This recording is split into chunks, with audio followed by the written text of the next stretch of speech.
ભરૂચ શહેરના ward number 8માં ભાજપના ઉમેદવારનો વિરોધ અને ઝપાઝપી મામલે નગરસેવક દ્વારા લોકોને બહારના રહીશ હોવાનું કહેતા વિવાદ ઉભો થયો છે, જેને લઈને આજે સ્થાનિક રહીશોએ પોતે આ જ વિસ્તારના રહીશ છે તેવો ખુલાસો કરી નાખ્યો હતો।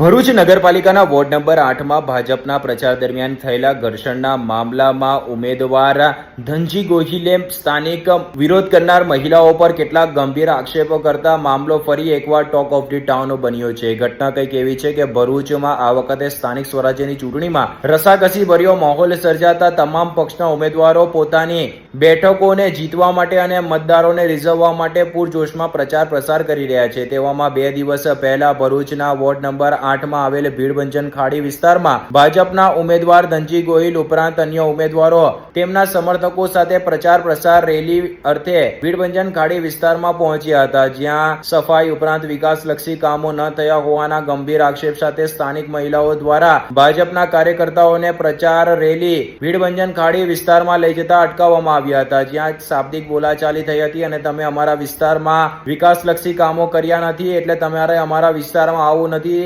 તેવા અનેક બોલાચાલી ભર્યા દ્રશ્યો સર્જાયા હતા। જે સમગ્ર ઘટનાનો વિડીયો સોશિયલ મીડિયા ઉપર વાયરલ થઈ ગયો હતો। જે વિડીયો વાયરલ થતા જિલ્લા ભાજપના મોવડી મંડળે પણ આ ઘટનાની નોંધ લીધી હતી। ત્યારબાદ બીજા દિવસે ભાજપના ઉમેદવાર ધનજી ગોહિલે સમગ્ર મામલે વિરોધ પ્રદર્શનને નબળું પાડવા માટે આ વિરોધ પ્રદર્શન અન્ય ઉમેદવારો દ્વારા પ્રેરિત હોવાનું કહી નાખ્યું હતું। તદુપરાંત તેમણે કહ્યું હતું કે વિરોધ કરનાર મહિલાઓ અહીંયાની સ્થાનિક નહીં પરંતુ અમદાવાદની છે અને ગુનાહિત ઇતિહાસ ધરાવતી હોવાના ગંભીર આક્ષેપો તેમણે કરી નાખ્યા હતા। કદાચ તેમને થયું હશે કે તેઓ આ પ્રકારનું નિવેદન આપશે તો ભાજપની છબી સુધરી જશે, જો કે તેનાથી વિપરીત દ્રશ્ય આજે સર્જાયા હતા। આજે સ્થાનિક મહિલાઓએ ફરી એકવાર મીડિયા સમક્ષ આવીને પોતાની વેદના વ્યક્ત કરતા જણાવ્યું હતું કે તેમનો ભાજપ કે અન્ય પક્ષ સાથે કોઈ વિરોધ નથી। તેમના વિસ્તારમાં છેલ્લા 5 વર્ષથી વિકાસલક્ષી કામો માટે તેઓએ અવારનવાર સંબંધિત વિભાગોમાં રજૂઆત કરવી પડી રહી છે।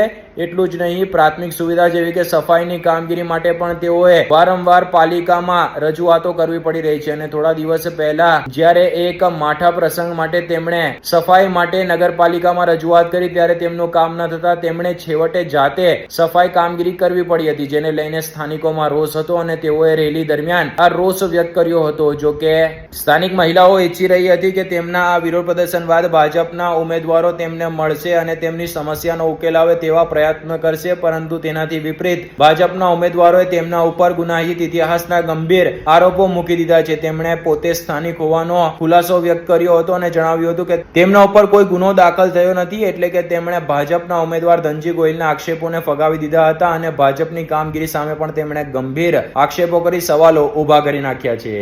આજે અમે અહીંયા 15-20 વર્ષથી રહીએ છીએ। અમે 3 બહેનો અમે સાસરીમાં છે ને મારી મમ્મીનું બી પોતાનું જ ઘર છે। અમે કોઈ ભાડેથી નથી રહેતા ને એમને એવું કહે છે કે અમદાવાદથી બોલાય, આજે તમે આજુબાજુવાળાને આવીને પૂછી લો। અમે 15 વર્ષથી રહીએ છીએ, એમને હજી લગી અહીંયા જોવા નથી આવ્યા। તેમને કેવી રીતે ખબર પડે કે અહીંયા કોણ રહે છે, ભાડેથી રહે છે કે પોતાના મકાન છે એમ?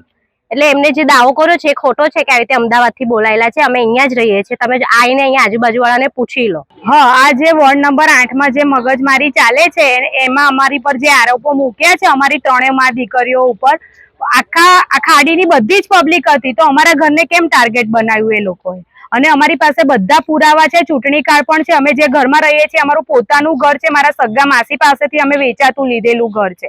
અમે કોઈ ભાડાના મકાનમાં પણ નથી રહેતા અને અમારી પર કોઈ જાતના ગુના પણ નથી। એટલે જે પણ બધા દાવા કર્યા છે બિલકુલ ખોટા છે। અને અમે 3 બહેનો લગ્ન કરેલી છે, પોતપોતાના ઘરમાં અને પોતાના માલિકના ઘરમાં જ રહીએ છીએ। અમે કોઈ ભાડેથી રહેતા પણ નથી અને 3 બહેનો અમે સાસરામાં પોતપોતાની સાસરીમાં પોતાના ઘરમાં જ રહીએ છીએ અને મારી મમ્મીને બી એ પોતાનું જ ઘર છે।